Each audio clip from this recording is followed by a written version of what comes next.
स्वागत है आपका हमारे YouTube चैनल टाइगर विद कमल पे। फ्रेंड, आज मैं त्रिकोणमितीय समीकरण में जो हम लोग व्यापक मान निकालते हैं, तो व्यापक मान निकालने में जो हम लोग फार्मूला यूज करते हैं, वो फार्मूला कैसे बने हैं, हम उसके बारे में डिस्कस करने वाले हैं। तो चलिए स्टार्ट करते हैं आज का अपना वीडियो और हम दिखाते हैं फार्मूला बना के कि एक्चुअली में फार्मूला बने कैसे हैं। तो फ्रेंड, फार्मूले के लिए हम लोग सबसे पहले देख लेते हैं। जैसे हम यहाँ पे एक डायग्राम ड्रॉ कर लेते हैं। जैसे ये एक्सिस हमने बना लिया है, ये वाला नाम सुना होगा, जानते भी हो कि ये वाई अच्छा होता है इस तरीके से, और ये हमारा एक्स अच्छा होता है, ये एक्स डैश होता है, और ये हमारा क्या होता है, वाई डैश। ये बात क्लियर है। अब यहाँ पे हम लोग अगर ये मूल बिंदु पे एक ओ पॉइंट ले लेते हैं और एक्स अक्ष पर कोई दूरी ले लेते हैं, ये कोई दूरी ले लेते हैं, तो दूरी के लिए जैसे हम लोग ये मान लें कि ये जैसे बी दूरी होगी, है ना, और एक दूरी वाई पे ले लेते हैं, जैसे इसका नाम हम कुछ भी ले लेते हैं, या इसको जैसे हम ए ले लें, इसको हम बी ले लें।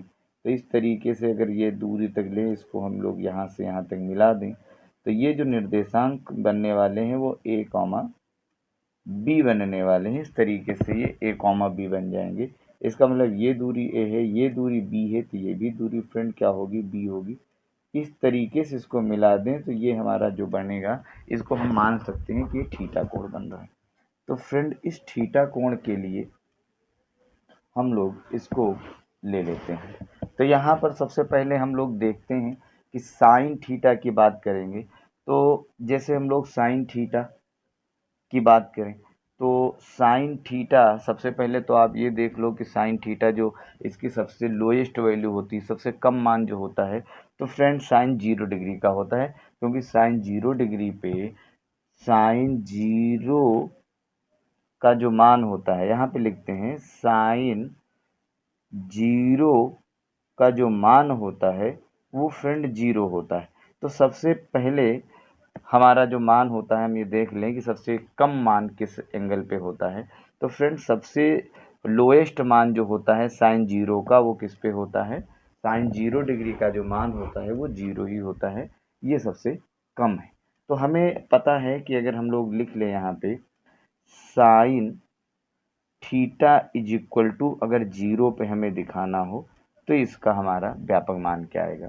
तो हमें पता है इस त्रिभुज में अगर हम लोग लेते हैं, कौन सा त्रिभुज ले लिया जाए, यहाँ पे हम नाम अगर हम लोग लिख ले तो ये लिख सकते हैं त्रिभुज ओ पी, और यहाँ पे हम अगर क्यू कर दें तो त्रिभुज ओ पी क्यू पे। कौन सा त्रिभुज, ओ पी क्यू में। तो हम लिख सकते हैं फ्रेंड यहाँ पे कि sine theta is equal to क्या होता है, लंब बटा आधार होता है। तो लंब ये है, लंब बटा सॉरी फ्रेंड, लंब बटा कर्ण होता है। तो ये कर्ण अगर हम मान लें, ये इसको के से डिनोट कर दें, तो लंब हमारा बी होगा। तो हम क्या कर सकते हैं, यहाँ पे बी बाई के कर दे, इस तरीके से कर दी।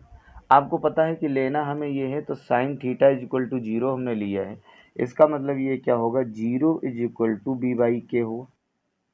इस तरीके से हम कर सकते हैं। अगर इस तरीके से हम लोग करते हैं और ये हमारा लंब है, तो ये क्रॉस मल्टीप्लाई कर दें, इसके नीचे 1 है, तो b इज इक्वल टू जो हमारा बनेगा वो 0 बनेगा। b इज इक्वल टू 0 बना, यानी कि हमारा ये b इज इक्वल टू लंब है, लंब बराबर जो हमारा बनेगा फ्रेंड वो 0 बनेगा। ये बात क्लियर है। तो लंब बराबर 0 ये तभी बन पाएगा जब या तो ये x अक्ष पे हो, या फिर क्या हो, x डैश पे हो। यानी कि अक्ष कौन सा होगा, या तो ओ एक्स अक्ष हो, या तो फिर ओ एक्स डैश अक्ष होगा, तभी ये बन पाएगा। ये बात क्लियर है। ये तभी संभव है, लंब बराबर 0 ये तभी संभव है जब या तो वो ओ एक्स अक्ष पर हो, या फिर ओ एक्स डैश अक्ष पर होगा। इसका मतलब ये हुआ फ्रेंड कि थीटा इज इक्वल टू या तो 0 डिग्री होगा, कितना होगा फ्रेंड, 0 डिग्री। या तो थीटा 0 डिग्री होगा, या तो फिर सीधी रेखा पे आपको पता है कि 180 डिग्री का कोण बनता है। इसका मतलब सीधी रेखा का बना जो कोण होगा वो कितना होगा, 180। और साइन 0 का मान फ्रेंड 0 होता है। इसका मतलब है साइन 180 का जो मान होगा, साइन 180 का जो मान होगा वो भी हमारा क्या होगा, 0 होगा। तो यहाँ पे या तो थीटा इक्वल टू 0 होगा, या तो फ्रेंड कितना होगा, पाई होगा। मतलब एक पूरा 180 का डिफरेंस दिखेगा यहाँ पे 0 से पाई। या फिर यहाँ से फिर आएंगे यहाँ पे तो कितना होगा, फिर से यहाँ पे हमारा एंगल 0 होगा। इसका मतलब 0 होगा या पाई होगा या फिर कितना होगा, 2 पाई होगा। या फ्रेंड इसी तरीके से क्या चलेगा, 3 पाई होगा।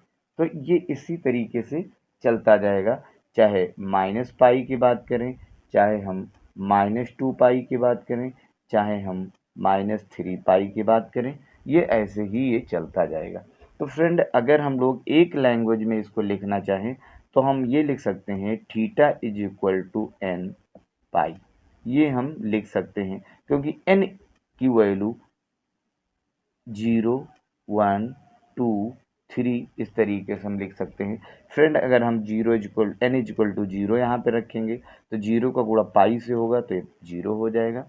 n की जगह पे अगर हम लोग 1 रखेंगे तो यहाँ पे 1 होगा तो 1 इंटू पाई इसका मतलब पाई हो जाएगा। 2 रखेंगे तो 2 इंटू पाई इसका मतलब 2 पाई हो जाएगा। 3 रखेंगे अगर तो 3 इंटू पाई कितना होगा, 3 पाई। यानी कि इस पूरी समीकरण को एक रूप देने के लिए theta is equal to n pi हम लोग लिख सकते हैं। इससे ये पता चलता है कि अगर sine theta is equal to 0 दिया होगा तो थीटा का जो व्यापक मान होगा का व्यापक मान जो होगा वो हमारा आ जाएगा n पाई। इस तरीके से आ जाएगा फ्रेंड n पाई। व्यापक मान का मतलब ये है कि वो सभी मान जो जितना हम आगे बढ़ते जाएं और उसको सेटिस्फाई करवाए। मुख्य मान का मतलब एक पूरा, लेकिन व्यापक मान इस तरीके से बहुत सारे मान होंगे। जैसे साइन 0 पे भी 0 होता है, पाई पे भी 0 होता है, 360 पे भी 0 होता है, और यहाँ पर पाई 540 पर भी 0 होता है। तो फ्रेंड इस तरीके से ये जिस जिस एंगल पे साइन 0 होगा वो सारे यहाँ पे एंगल लिखे गए हैं और इसी को हम व्यापक मान कहते हैं। स्पेशल 0 की बात नहीं की गई है, स्पेशल पाई की बात नहीं की गई। साइन के वो सभी मान जहाँ पर साइन 0 होगा वो सभी मान यहाँ पे दिए गए हैं, और जब सभी मान एक साथ में दिए जाते हैं उसी को हम क्या कहते हैं, व्यापक मान कहते हैं। इसी तरीके से फ्रेंड अगर हम लोग कॉस की बात करें तो यहाँ पे आपको पता है कि जैसे हम लोग कॉस की बात करें तो जैसे हम कॉस के लिए बना दें तो आपको पता है कि यहाँ पे ये वाई अक्ष, वाई डैश एक्स और एक्स डैश। कॉस की बात करें तो आपको पता है कि कॉस 90 का जो मान होता है, सॉरी फ्रेंड यहाँ पे कॉस होगा, कॉस 90 का जो मान होता है वो भी हमारा क्या होता है, 0 डिग्री होता है। ये बात आपको क्लियर हुई। तो अब हम लोग जब लोएस्ट मान लेते हैं, सबसे छोटा मान लेते हैं, तो साइन कॉस 90 का जो मान होता है वो 0 हमारा होता है। इसका मतलब कॉस 90 तो फ्रेंड बनेगा तो यहीं पे, जब यहाँ पे बना तो इसका मतलब अब यहाँ पे नहीं बनेगा, यहाँ पे आएगा, यहाँ पे बनेगा। तो इसका मतलब क्या हुआ कि यहाँ से 90 फिर 80, 180 फिर 270, यानी कि कॉस 270 का भी मान तो 0 हुआ, हुआ कि नहीं हुआ। अब अगर हम लोग यहाँ से चलेंगे, यहाँ आएंगे तो नहीं 0 होगा, फिर से अगर यहाँ पे पहुँचेंगे तब जा करके फिर भी इसका जो मान होगा वो कितना हो जाएगा, 0 हो जाएगा। यानी कि इसमें हमने 180 ऐड किया, ये आया।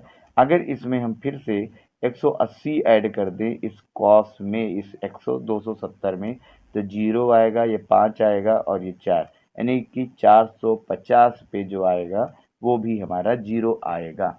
तो इस तरीके से अगर कॉस को हम लोग एक साथ में लिखना चाहें तो फ्रेंड हम लिख सकते हैं थीटा इज इक्वल टू जो होगा, क्योंकि अब देखो यहाँ पे जैसे हमने प्लस के भी लिखे माइनस के भी लिखे, तो इनको एक साथ में मिला के लिख सकते हैं। तो थीटा इज इक्वल टू जो आएगा वो प्लस माइनस या तो पाई बाई 2 आएगा।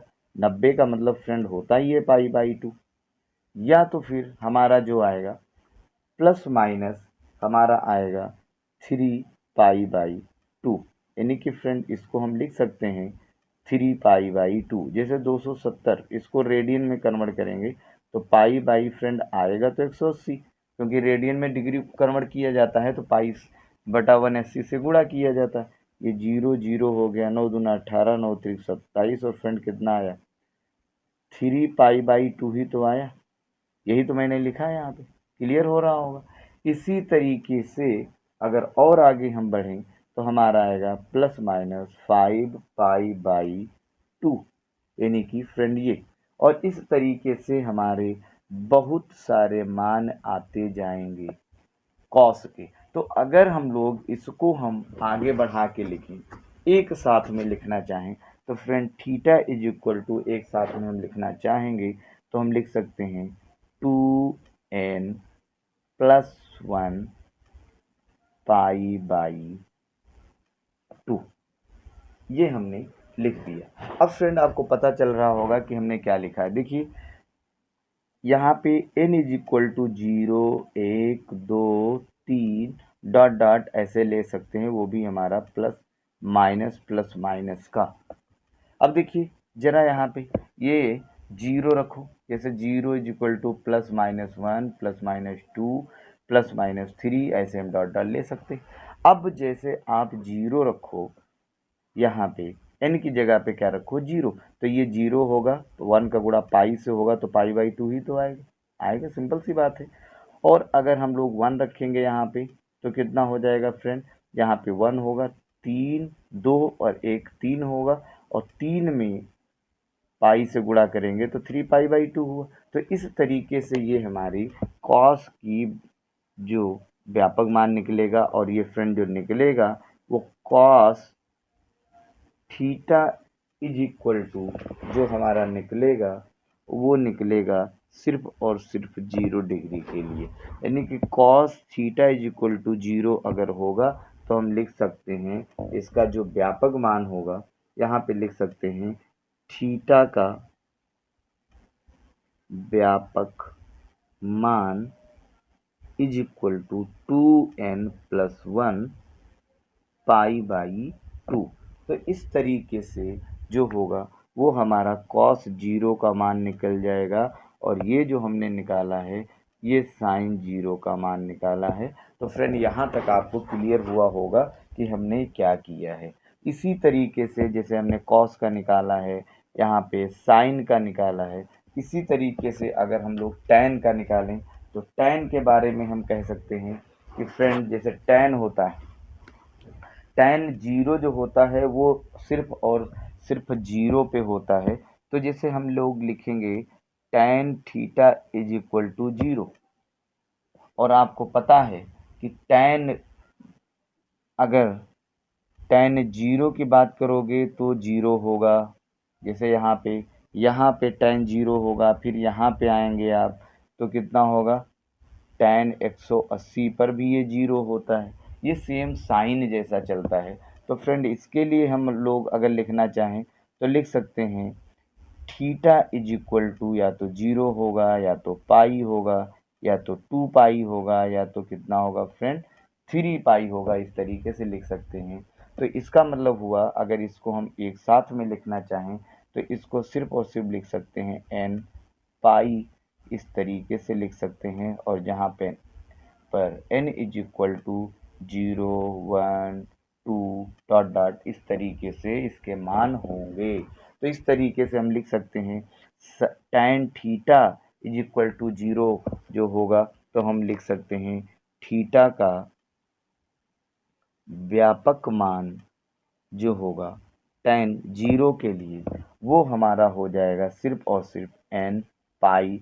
तो फ्रेंड यहाँ पे देख सकते हो आप कि जो टैन का जो मान आया है व्यापक, और वहीं यहाँ पे आपके सामने लिखा हुआ है साइन का मान, क्योंकि साइन और टैन जो होता है वो सेम डिग्री पे 0 होते हैं। टैन जीरो, tan जीरो का मान जीरो होता है, साइन जीरो का मान जीरो होता है। इसका मतलब अगर साइन 180 का मान जीरो होगा तो tan 180 का मान भी जीरो होगा। तो इस तरीके से जब ये होंगे तो हमारा tan का जो मान होगा वो और हमारा साइन का जो मान है व्यापक वो दोनों सेम होंगे। लेकिन फ्रेंड जो हमारा कॉस होता है, कॉस जो जीरो होता है, कॉस 90 पे जीरो होता है, इसका मतलब ये पाई/2 पे जीरो हुआ।